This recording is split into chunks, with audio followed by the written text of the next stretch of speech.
சென்னை புதுப்பேட்டையோட கூவமாத்து பகுதியில பழைய வாகனங்களோட கழிவுகள் அப்படிங்கிறது கொட்டப்பட்டு வருது. ஏற்கனவே கரையோர பகுதியில இருந்த குடிசைகள் எல்லாம் அகற்றி சீரமைப்பு பணிகள்ல மாநகராட்சி ஈடுபட்டு வராங்க.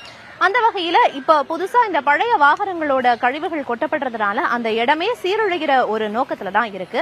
சரி, அந்த விவரங்களை வழங்குறதுக்காக நம்மளோட செய்தியாளர் விக்னேஷ் முத்து நேரலையில இணைஞ்சிருக்காரு. விக்னேஷ் முத்து, அந்த இடத்தோட தற்போதைய நிலை என்னவா இருக்கு? இந்த வாகன கழிவுகளை கொட்டுறதை தடுக்கிறதுக்கு ஏதேனும் நடவடிக்கை எடுக்கப்பட்டிருக்கா?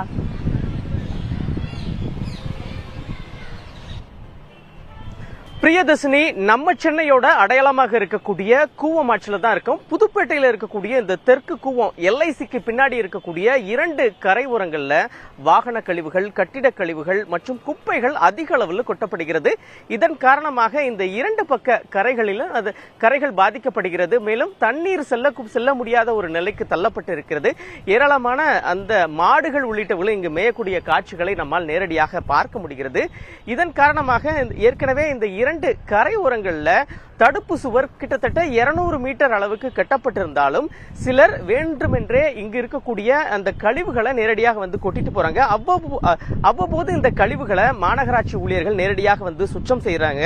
இருந்தாலும் இது வந்து நிரந்தர தீர்வு எட்டப்படவில்லை என்று இந்த பகுதியைச் சேர்ந்த பொதுமக்களும் சுற்றுச்சூழல் ஆர்வலர்களும் ஒரு குற்றம் சாட்டுகிறார்கள்.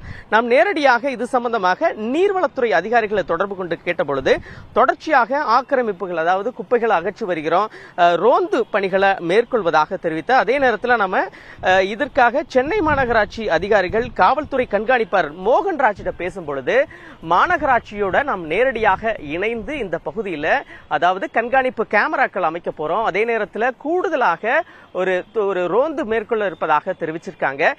ஏற்கனவே அக்டோபர் மாதத்தில் வடகிழக்கு பருவமழை சென்னையில தீவிரமாக பெய்யக்கூடிய நிலையில கூவமாற்றின் கரையோரம், அதே மாதிரி ஆற்றுக்கு உள்ள கட்டிட கழிவுகள், அது இது போன்ற வாகன கழிவுகள் கொட்டப்படுவதால தண்ணீர் செல்ல முடியாத ஒரு நிலைக்கு தள்ளப்பட்டிருக்கிறது. மாநகராட்சியும் தமிழக அரசும் இந்த விவகாரத்தில் கூடுதல் கவனம் செலுத்தி உடனடியாக அந்த கழிவுகளை அப்புறப்படுத்தணும். அதே நேரத்தில் கண்காணிப்பை தீவிரப்படுத்தினால்தான் இதற்கான ஒரு நிரந்தர தீர்வு கட்டும்.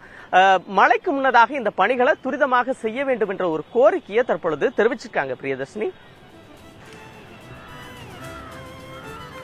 நிச்சயமா பல்வேறு விவரங்களை களத்திலிருந்து சொன்னீங்க. விவரங்களுக்கு நன்றி விக்னேஷ் முத்து.